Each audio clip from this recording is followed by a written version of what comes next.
nous ne savons pas qui nous sommes en Christ et nous sommes sous la condamnation tout le temps. Et nous n'avons pas de paix ni de joie. Quel genre de publicité sommes-nous en tant que chrétiens? Nous semblons avoir été baptisés dans du jus de citron.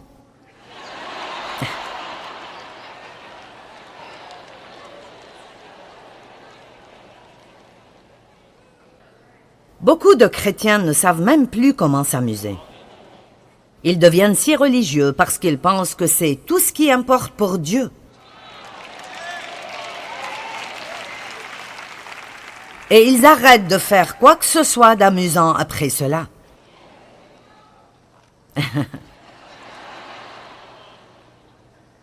Vous savez, je pense que beaucoup de femmes chrétiennes croyantes qui veulent vraiment que leur mari soit sauvé, essayez donc de vous amuser un peu plus avec lui. Au lieu d'imposer les mains sur lui tout le temps pour chasser les démons.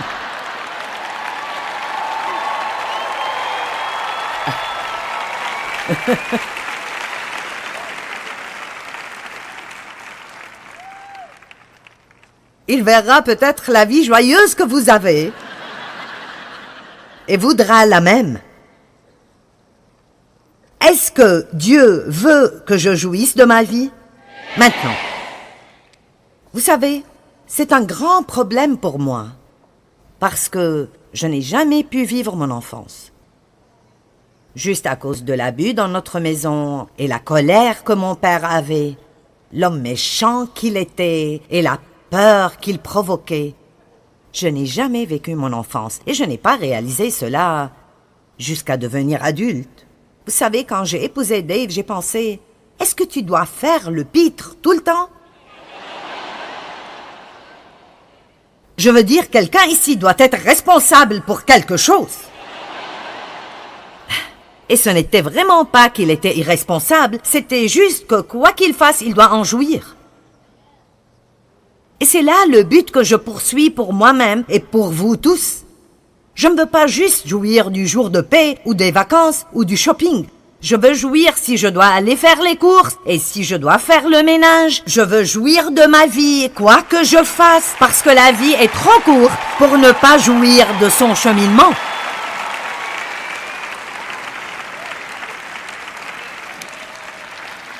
Eh bien, dites-moi, comment puis-je jouir du ménage? Je nettoie, il salisse, je nettoie, il salisse, je nettoie, il salisse. Disons plutôt, Dieu merci, j'ai une maison à nettoyer.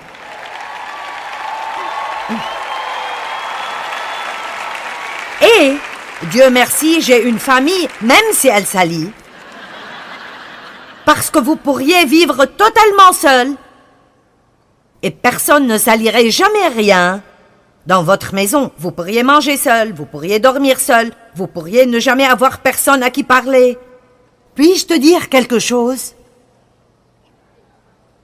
Toi, la dame qui est déterminée de trouver tout ce qui ne va pas en ton mari, et je ne dis pas qu'il n'y a pas de vrai problème, mais j'ai juste quelque chose à te dire. Si tu ne veux pas de lui, il y a probablement une femme esseulée qui serait très contente de te débarrasser de lui. Alors tu ferais mieux de le prendre dans tes bras et de lui dire « Tu es génial ». Et je sais que certains d'entre vous ont des situations très difficiles, mais vous devez les résoudre autrement. Mais je parle juste du pinaillage, des grognements. Tu n'es pas ceci, et tu n'es pas cela, et tu n'es pas... Je faisais cela avec Dave une fois. Tu sais, tu dois être plus agressif. Tu dois être plus agressif. Tu dois prendre plus d'opportunités. Tu dois... Il a dit, remercie Dieu parce que je suis comme je suis, parce que sinon tu ne ferais pas ce que tu fais.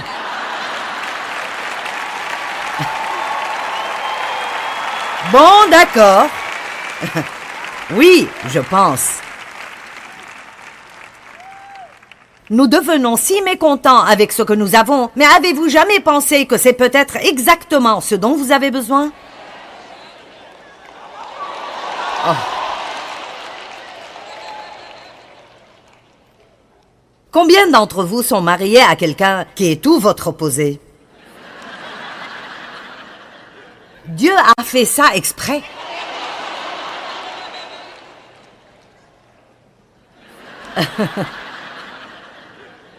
Voici notre problème. Nous épousons quelqu'un qui n'est pas comme nous, et puis nous passons notre vie à essayer de le changer.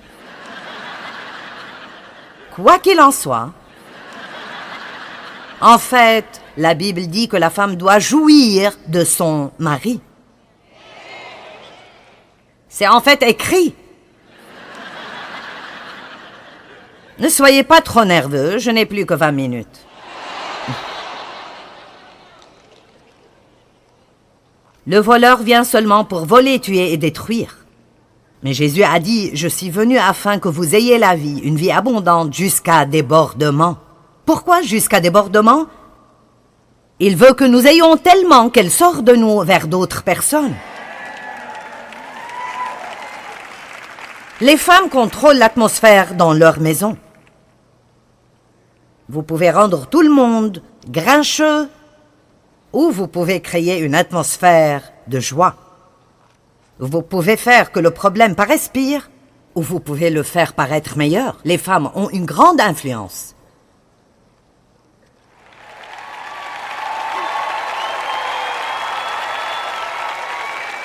Allez les femmes!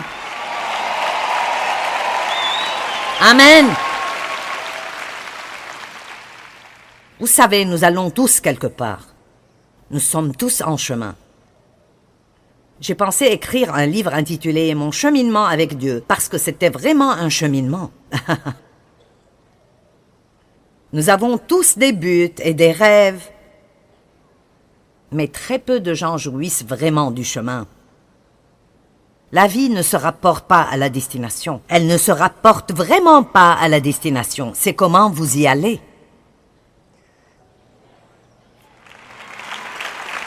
C'est vraiment comme ça. Elle se rapporte à comment vous y allez.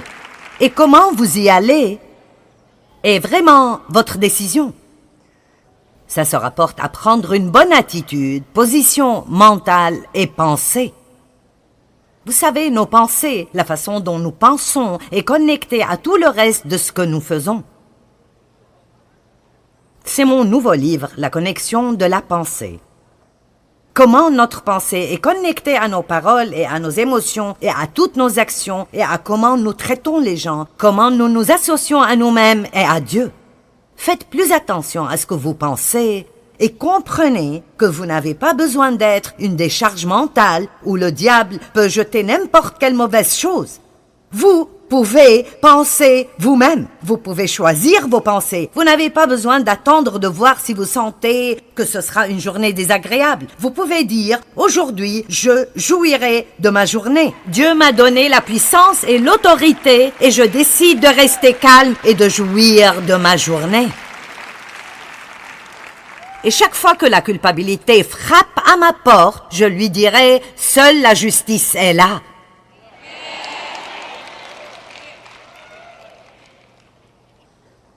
C'est là la vie plus profonde.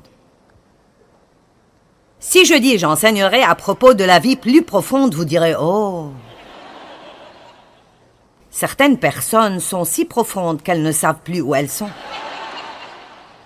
Ce n'est pas difficile. La vie plus profonde est de ne pas être concerné par avoir des choses qui ne font pas tellement de différence, mais de poursuivre la justice, la paix et la joie dans l'esprit. Quand vous avez ces choses en vous et vous avez cette fondation, la vie devient douce et nous pouvons vivre pour Dieu et lui donner la gloire et être quelqu'un que les autres voudraient imiter.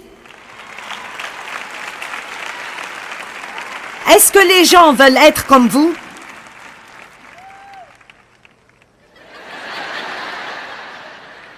Je n'ai jamais pensé à cela.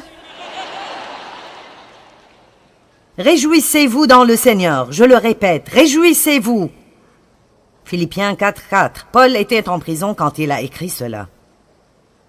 Néhémie 8:10. La joie de l'Éternel est votre force. Ne vous affligez donc pas, car la joie de l'Éternel est votre force.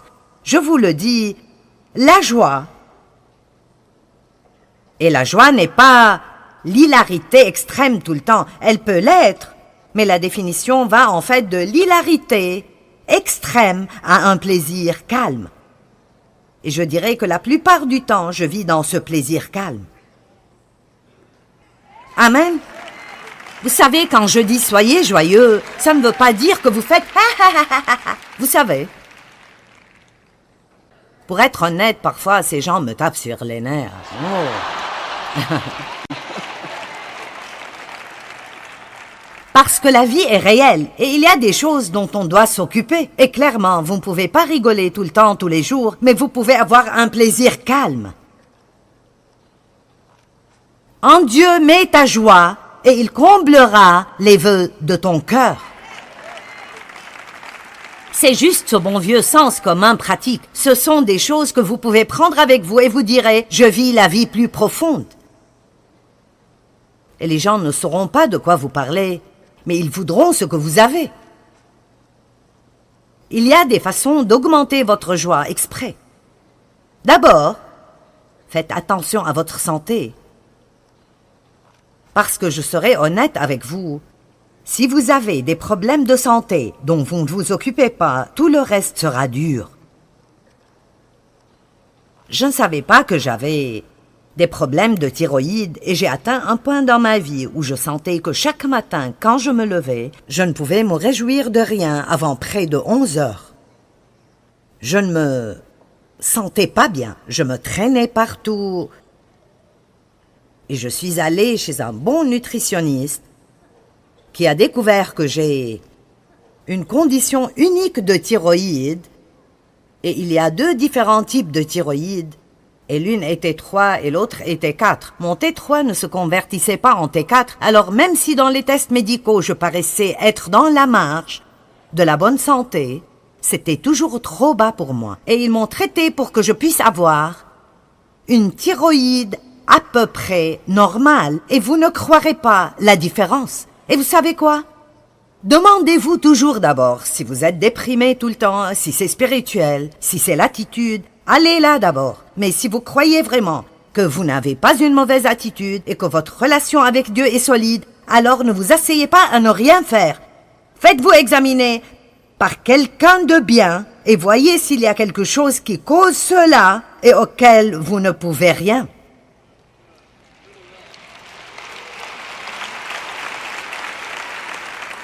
Ce n'est pas un manque de foi d'avoir recours à de l'aide médicale. Restez dépendant de Dieu, mais utilisez toute ressource qu'il a donnée. Est-ce que vous m'entendez ce soir? Amen. Et pour garder vraiment une bonne conscience, je dois vous dire cela. Si vous voulez augmenter votre joie, commencez à vous exercer.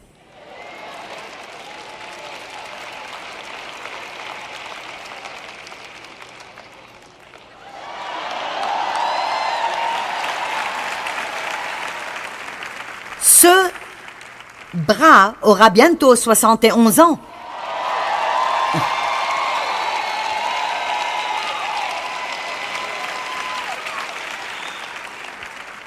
Vous pouvez le faire ou ne pas le faire, je vous donne juste l'idée.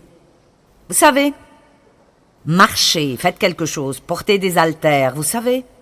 Dieu nous a donné des articulations pour que nous bougions. Pas pour que nous disions tout le temps « je me sens si mal aujourd'hui, je me sens vraiment mal aujourd'hui ». J'aurais aimé avoir plus de temps avec vous.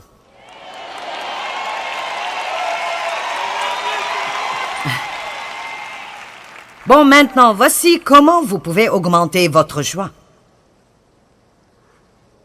Numéro 1, n'essayez pas de tout résoudre vous-même et faites confiance à Dieu. Eh bien, je ne comprends pas. Je ne comprends juste pas. Et je suis si confus. Et je ne comprends pas. Si Dieu ne vous dit rien, n'essayez pas de comprendre. Vous allez être plus confus.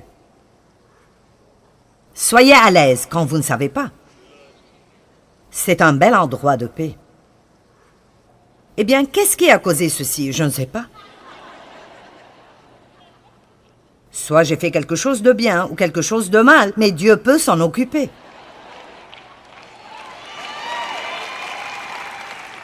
Si nous faisons quelque chose de mal ou si nous faisons quelque chose de bien, l'ennemi vient après nous de toute façon pour essayer de nous arrêter. Alors je ne me tracasse plus avec ces choses. Si Dieu a quelque chose qu'il veut me montrer, je suis très heureuse de le voir. Je n'ai pas peur de ce que Dieu pourrait vouloir me dire. N'ayez jamais peur de ce que Dieu veut vous dire à votre sujet. Vous m'entendez? N'ayez jamais peur de quoi que ce soit que Dieu veut vous dire à votre sujet. Prenez-le en entier. Dites Dieu, tu as raison, j'ai tort. Toi seul peux me changer. Me voici, je t'appartiens, travaille en moi.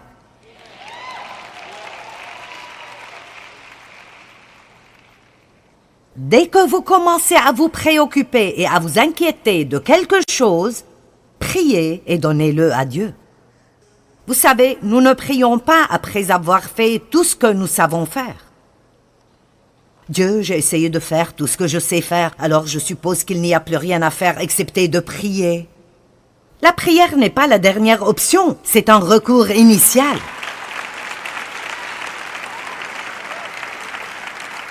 Savez-vous ce que Dieu pourrait faire si vous lui demandez simplement d'être impliqué dans vos problèmes? Je vois des choses si merveilleuses arriver à travers la prière et je prie pour des choses plus vite et plus fréquemment qu'à tout moment passé. Et j'ai déjà vu des choses ahurissantes simplement pour la prière. Seigneur, je te demande de t'occuper de cela. Je ne peux pas le faire, fais-le. Ne perdez pas votre temps à essayer de changer les gens. S'ils ne changent pas pour Dieu, ils ne le feront pas pour vous.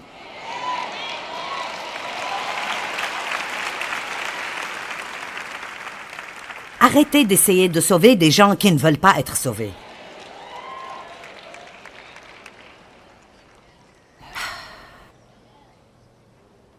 Jean 16, 24. Demandez et vous recevrez pour que votre joie soit complète. N'est-ce pas magnifique? Demandez et vous recevrez pour que votre joie soit complète. Philippiens 4, 6. Ne vous inquiétez de rien, mais en toute chose, demandez à Dieu par des prières et des supplications avec reconnaissance. Verset 7. Alors la paix qui surpasse tout entendement gardera votre cœur et votre pensée en Jésus-Christ.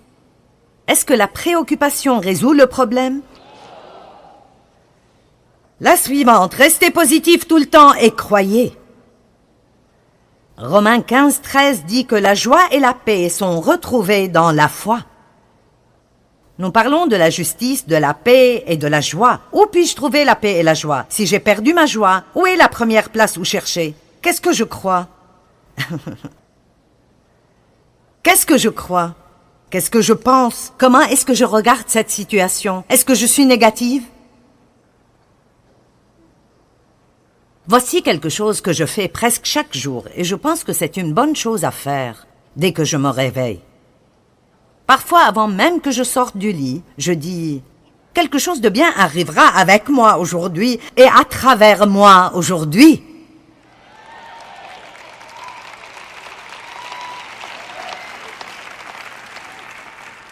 Attendez-vous à de bonnes choses. Attendez-vous à cela.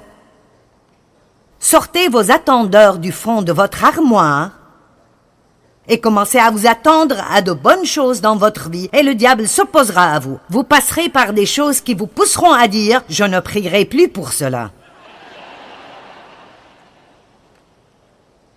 Mais je peux vous donner des versets et des versets où la Bible nous dit d'attendre Dieu. David dit « Oh, si je n'étais pas sûr de voir la bonté de l'Éternel sur la terre des vivants. Dieu merci, nous n'avons pas à attendre le doux moment où nous allons au ciel pour voir de bonnes choses. Dieu veut nous donner de bonnes choses ici alors que nous vivons sur terre. »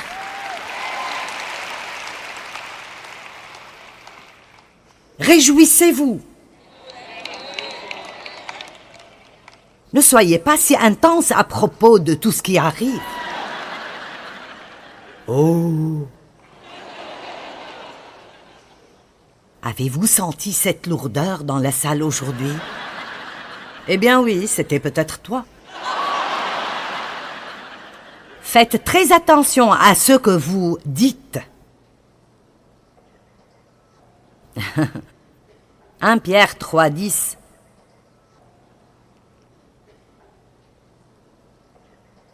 C'est là le jour que l'Éternel a fait. Vivons-le dans la joie et l'allégresse. Parlez à vous-même. Ma joie ne se base pas sur mes circonstances. Ma paix ne se base pas sur mes circonstances. Celui qui souhaite aimer la vie. Est-ce que vous voulez aimer la vie? Et voir des jours heureux, qu'ils paraissent ainsi ou pas. Donc il dit, ayez de bons jours, même si vos circonstances sont mauvaises. Je n'invente pas cela. C'est juste là. Qu'il veille sur sa langue pour ne faire aucun mal et ne dise aucun mensonge. Il y a tellement de choses que nous disons avec désinvolture sans même réaliser ce qu'elles veulent dire. Mais est-ce que vous avez jamais dit à quelqu'un « tu vas manger tes propres mots » ? Cela vient de la Bible. La Bible dit que nous devons manger nos propres mots. Proverbe 18, 20. Chacun, moralement, goûtera à satiété les fruits de ses paroles et se rassasiera de ce que ses lèvres ont produit, que ce soit bon ou mauvais. La mort et la vie sont au pouvoir de la langue qui aime se répandre en paroles, mangera ses fruits, la vie ou la mort. Vous n'aurez pas la joie si tout ce dont vous parlez est vos problèmes. Nous ne jouirons pas de la vie si nous nous réunissons dans de petits groupes et nous médisons à propos des autres. Ne passez pas votre heure de déjeuner assis à table au travail à parler de tout ce qui va mal dans cet endroit et tout ce qu'ils ne font pas et que vous n'avez pas. Si c'est tout ce dont tout le monde parle, alors si vous devez le faire, allez manger seul.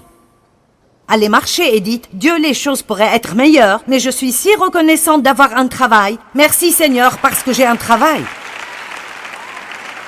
Vous devez combattre le diable. Et la plus grande chose, la meilleure chose, êtes-vous prêts pour la grande finale? La meilleure chose, la meilleure d'elles, la plus grande, la chose la plus merveilleuse que vous pouvez faire pour augmenter votre joie est de faire quelque chose pour quelqu'un d'autre. Maintenant, cela est la façon la plus amusante d'avoir une meilleure vie. Si nous voulons vraiment jouir de nos vies, nous devons faire confiance en Dieu dans toute situation, rester positif et faire quelque chose pour aider quelqu'un d'autre. Le psaume 37, 3 dit « Confie-toi en l'Éternel et pratique le bien ». Je pense que c'est une formule très simple sur comment agir quand nous avons des problèmes. Nous devons garder les choses essentielles en premier et nous devons avoir confiance en Dieu et être une bénédiction pour d'autres. C'est mieux que de recevoir ce que nous voulons. Si nous demandons en premier le royaume, Dieu nous donnera le reste.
khắp phương trời vẫn nhớ tới quê hương.